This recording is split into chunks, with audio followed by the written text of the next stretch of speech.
শুভ সকাল আপনাদের সবাইকে। এখন আমি আপনাদের WBTDC ট্যুরিজম প্রপার্টি শান্তবিতান ঘুরে দেখাবো।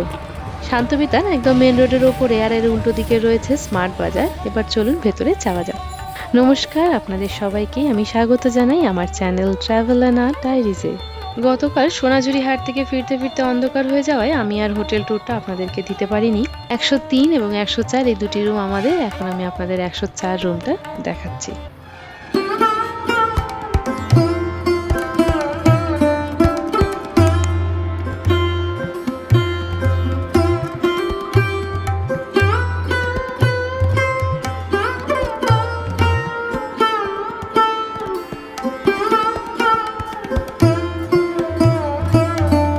আপনাদের 104 রুমটা দেখালাম। 103 রুমটা সেম একই রকমের, এরকমই ভালো, পরিষ্কার পরিচ্ছন্ন, বাথরুমটাও বেশ ভালো।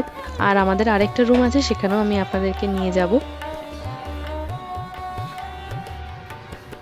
চলুন এখন আমি আপনাদেরকে শান্তবিতানের রেস্টুরেন্টটা একটু ঘুরিয়ে দেখাই। ভীষণ সুন্দর ভেতরটা।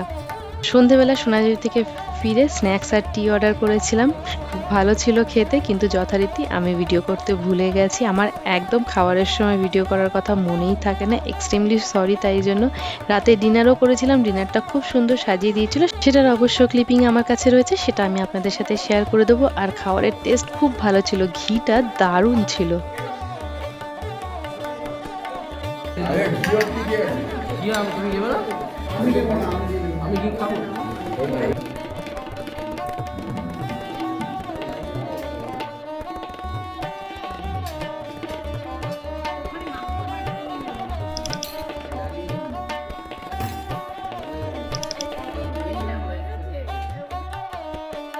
একটা প্লে রুম, আর এখানে কিছু গেমসও রয়েছে। হাতে সময় থাকলে এখানে বসে গেম খেলবেন, বেশ ভালো লাগবে। একটা রুম রয়েছে সেকেন্ড ফ্লোরে, সেখানে আমরা এখন যাব।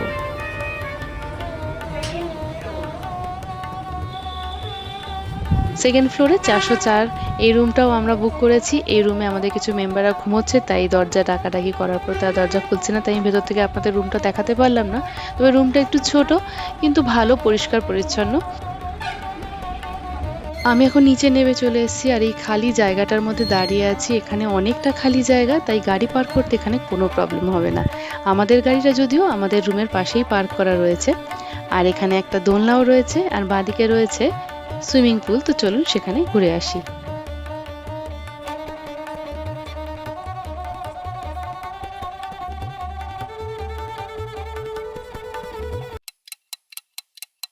এখন আমি দাঁড়িয়ে আছি সেই বিখ্যাত ছাতিমতলায়, যেখানে মহর্ষি দেবেন্দ্রনাথ ঠাকুর 1 টাকার বিনিময়ে জায়গাটা কিনেছিলেন। আর এই ছাতিমতলার নিচেই তিনি প্রথম ব্রাহ্ম আশ্রম প্রতিষ্ঠা করেন, তাই বলা যেতে পারে যে এখান থেকেই শান্তিনিকেতনের শুরু। আমি এতটুকুনি জানি, আর ঠিক জানি কি না সেটা আপনারা আমাকে কমেন্ট করে জানাবেন।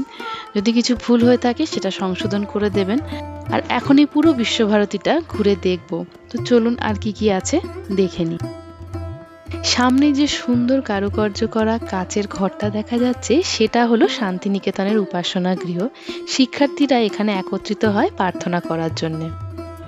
রবীন্দ্রনাথ ঠাকুর ছোট্টবেলায় যেখানে বসে লিখেছিলেন, জল পড়ে পাতা নড়ে, এই হলো সেই বাড়ি। আমি কি ঠিক জানি? আপনারা আমাকে অবশ্যই কমেন্ট করে জানাবেন। ভেতর থেকে বাড়িটা দেখতে ভীষণ ইচ্ছে করছে, কিন্তু সেটা কোনোদিন সম্ভব হয়ে উঠবে কিনা জানি না। তাই আপনারা যারা ভেতর থেকে বাড়ি দেখেছেন তারা অবশ্যই আমাকে কমেন্ট করে জানান যে ভেতরে কি কি রয়েছে। আর এই হলো সেই তাল গাছ, যে এক পায়ে দাঁড়িয়ে এতদিন ধরে যা শুনেছি পড়েছি তা চোখের সামনে দেখে এক অন্যরকম অনুভূতি হচ্ছে। এই বিশ্বভারতী এবং শান্তিনিকেতনের আশেপাশের জায়গা দেখতে দেখতে আমার এই কথাটা ভীষণভাবে মনে হলো যে যখন রবীন্দ্রনাথ ঠাকুর এই শান্তিনিকেতন তৈরি করেছিলেন, তখন তিনি এইভাবে ভেবেছিলেন কিনা আমি জানি না। এই স্থান থেকে বহু শিল্পী, গুণী ব্যক্তি তৈরি হয়েছেন, এ কথা সত্য, এবং আগামী দিনেও হবেন। আর এই জায়গাকে ঘিরে বহু মানুষের রুজি রোজগারের সুযোগ হয়েছে। এটা সত্যি একটি অনন্য স্থান, এবং আমি মনে করি এর প্রভাব ভবিষ্যতে আরও বিস্তৃত হবে। আপনারা কি মনে করেন আমাকে অবশ্যই কমেন্ট করে জানাবেন। এখানে শিক্ষার্থীরা থেকে পড়াশোনা করে, এটা হলো ওদের থাকার জায়গা। বেশ কয়েক বছর আগে যখন স্কুলে কিশলয় বই পড়ানো হতো, তার কভার পেজে এই বটগাছের ছবিটা থাকতো। এই যে স্তম্ভটা দেখতে পাচ্ছেন, এটার মধ্যে ৭টা স্বর সারেগামা পাধানিসা বলার সময় আমাদের ঠোঁটের পজিশন কিরকম থাকে সেইটা এখানে তুলে ধরা হয়েছে। কি অপূর্ব, তাই না? ভাস্কর্যটি শান্তিনিকেতনের বিশ্বভারতী বিশ্ববিদ্যালয়ের সঙ্গে যুক্ত একজন খ্যাতনামা ভারতীয় ভাস্কর্য ও চিত্রশিল্পী রাম কিঙ্কর বেজের দ্বারা গঠিত। আগারো ইকোনমিক রিসার্চ সেন্টারের বাইরে এই স্টোনের স্কাল্পচারটা রয়েছে। এই স্কাল্পচারটার মধ্যে কৃষকদের জীবন, তারা কিভাবে কাজকর্ম করতো সেটাই তুলে ধরা হয়েছে। গতকাল পর্যন্ত জানতাম যে মিউজিয়াম খোলা হবে না, কিন্তু আজ বিশ্বভারতীর এই চারপাশটা ঘুরতে ঘুরতে হঠাৎ করেই জানতে পারি মিউজিয়াম খোলা হয়েছে। তাই এখন এগিয়ে যাচ্ছি মিউজিয়ামের দিকে। মিউজিয়ামের ভেতরে ক্যামেরা নিয়ে যাওয়া পারমিশন নেই, তাই জন্য আমি আপনাদের ভেতরটা দেখাতে পারলাম না। ভেতরে অনেক কিছু রয়েছে, হাতে সময় নিয়ে যাবেন তাহলে সমস্ত ইনফরমেশন পড়তে পারবেন এবং সেইখানে কি কি দেওয়া আছে সেগুলো ভালোভাবে দেখতে পারবেন। ঠাকুরবাড়ির ব্যবহৃত বহু জিনিস সেখানে রয়েছে, খুবই ভালো লাগবে দেখলে পরে। আর এখানে কোনো টাইম লিমিট আছে বলে তো আমার মনে হলো না, তাই জন্য যদি শান্তিনিকেতন আসেন আর মিউজিয়াম খোলা থাকে অবশ্যই ভিজিট করবেন। শান্তিনিকেতনের মাটিতে দুজন নোবেল পুরস্কার বিজয়ীর পদচিহ্ন রয়েছে।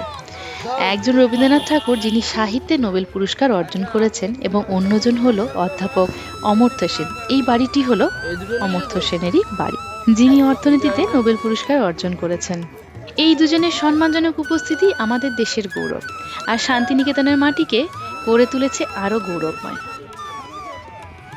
শান্তিনিকেতন ঘুরে যে অভিজ্ঞতা হলো তা সত্যিই অসাধারণ। অনেক কিছু দেখলাম, শিখলাম, জানতে পারলাম। ভবিষ্যতে আবার আসার ইচ্ছে রইল, জানি না আবার কবে আসতে পারবো। আপনারা যারা আমার ভিডিও দেখেছেন তারা জানেন যে পুরুলিয়া এবং শান্তিনিকেতন আমরা 4 দিনের ট্যুর করেছি। পুরুলিয়া এবং শান্তিনিকেতন ট্যুরে বেরিয়েছি ডিসেম্বরের এন্ডে। এই সময় যে ঠান্ডাটা হওয়ার কথা সেটা কিন্তু আমরা পাইনি। ভোরের বেলা এবং রাতের দিকে একটু ঠান্ডা অনুভব করেছি, কিন্তু সারাটা দিন বরঞ্চ যতক্ষণ রোদ ছিল ততক্ষণ গরমই লেগেছে। ভ্রমণের অভিজ্ঞতা আপনাদের সাথে ভাগ করে নিতে পেরে আমি খুবই আনন্দিত। আপনারা কিভাবে এই ভ্রমণ উপভোগ করলেন আমাকে সেটা কমেন্ট করে জানাবেন। এই ট্যুর সংক্রান্ত আপনাদের যদি আরও কোনো ইনফরমেশন চাই সেটাও আমাকে কমেন্ট করে অবশ্যই জানাবেন। দেখা হচ্ছে আবার পরবর্তী ভিডিওতে নতুন কোনো জায়গায় নতুন কোনো উদ্দেশ্যের সাথে। ভালো থাকবেন, সুস্থ থাকবেন, ধন্যবাদ।